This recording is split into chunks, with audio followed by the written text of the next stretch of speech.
Eminem didn't even want to wait for the dust to settle from the Kendrick-Drake beef to come back with a video for his new song Houdini, named after the escape artist who first got famous for going around Europe challenging police forces to keep him locked up. Houdini died at age 52 in Detroit, and Em is turning 52 this year and is one of Detroit's most famous rappers. And more than a decade later, he's bringing back his Slim Shady character, who's notorious for pushing the boundaries of what you can and can't say, in an era where people could get cancelled for a lot less, challenging people to lock him up, or in this case cancel him, just like Houdini. He teased the song on Twitter with a FaceTime with magician David Blaine, promising that Slim Shady's return in this era has the potential to make his whole career disappear. Well, for my last trick, I'm gonna make my career disappear. And throughout the video, he recreates characters and scenes from his video for Without Me, where he goes on a mission to save a kid from listening to his music, and also makes this claim that the genre wouldn't be the same without the controversy he creates. And he also references his video for The Real Slim Shady, a song that highlights his influence and how many clones of his style popped up after his career took off. He drives home the point that this is still happening today with this scene, and by featuring Pete Davidson, who happens to be best friends with Machine Gun Kelly, and who also recreated Eminem's Stan in an SNL skit. This whole scene references Pete's reckless driving charge last year, with him saying, "Don't worry,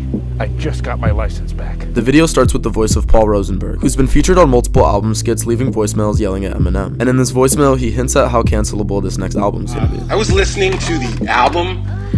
Good fucking luck. Over an intro sequence that recreates Without Me nearly shot for shot. From the mansion with the bat symbol in the sky, him getting called out to a mission from Dr. Dre while in bed. They come back to this bed scene later in the video when they show the older M suiting up to go stop Slim Shady from getting the mic back and fucking everything up. M sees the news that Shady stepped into the modern world from 2002. And then we see Shady look judgingly at the state of our world today. First this girl taking selfies in the middle of the street, and then this guy watching VR porn in his apartment. The song itself also references Without Me, with this sequence of 50 Cent, West Side Boogie, and Snoop Dogg saying "Guess Who's Back" in the comic book theme of the original video, as well as referencing the Pope, Rabbi, and Rabbit from the original. But instead of sharing the news face to face, they're calling each other up. The storyline of the video from here is that the new M is chasing after Slim, trying to keep up, but this chase references the fact that he can't do everything as well as he used to, like the scene of him trying to dance here, him suiting up as Robin in this scene, and then him struggling to climb up the building in this scene. Dr. Dre takes a dig at him when he gets in the car, which is a little self-aware joke at how M sometimes tries too hard to keep up that same persona from his prime days in rap. And then we get more clips in the comic book theme as they go on their chase and try to find Slim, with one referencing the Joe Rogan podcast set and featuring comedian Shane Gillis. When Shady and the new Eminem finally meet face to face at the top of the rooftop, he takes the mic back from Slim Shady in the same way he took the CD from the kid in Without Me, and both scenes have similar meanings. Back then, he was on this mission to try to protect children from the explicit content of his music, but now he's on a mission to protect a more sensitive world from what Slim would say if he was still around today. Their showdown ends in what we could expect from this next album, and it's reflected in the lyrics for the final third of the song. Shady and his current persona have combined and created a monster, just like in Without Me. And now Eminem is targeting what's relevant in his life today with the same lack of filter of his past self, going after everyone, the audience, his kids, Paul, Jimmy, Dre, even his past self for cross-dressing in his music videos, in the videos for Without Me and The Real Slim Shady. He's ready to say what's on his mind with the full knowledge that he's gonna catch some bad press for it, which is exactly what happened with his lines about Megan Thee Stallion and her shooting incident from 2020.